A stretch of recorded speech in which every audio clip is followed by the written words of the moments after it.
IC ബാലകൃഷ്ണനും ND അപ്പച്ചനും ഇന്ന് നിർണായകം. NM Vijayan ആത്മഹത്യാ കേസിലെ മുൻകൂർ ജാമ്യാപേക്ഷയിൽ കോടതി വിധി പറയും.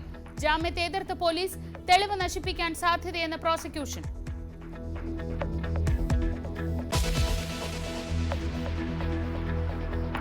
മണ്ണാർക്കാട് നബീസ എന്ന സ്ത്രീയെ ബലം പ്രയോഗിച്ച് വിഷം കുടിപ്പിച്ചു കൊന്ന കേസിൽ ശിക്ഷാവിധി ഇന്ന്. പേരക്കുട്ടിയും ഭാര്യയും കുറ്റക്കാരെന്ന് കോടതി. ബഷീറിനും ഫസീലയ്ക്കുമുള്ള ശിക്ഷ മണ്ണാർക്കാട് കോടതി ഇന്ന് വിധിക്കും.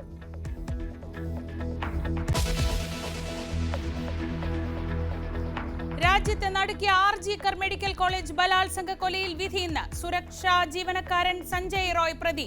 കൊല്ലപ്പെട്ടത് 31-കാരിയായ junior doctor.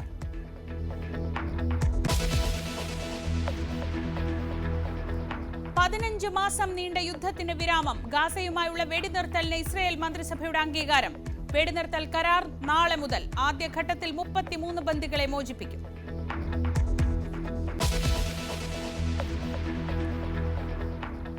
ICC champions ട്രോഫിക്കുള്ള Indian ടീമിനെ ഇന്ന് പ്രഖ്യാപിക്കും. അജിത് അഗാർക്കറുടെ അധ്യക്ഷതയിൽ സെലക്ഷൻ കമ്മിറ്റി യോഗം.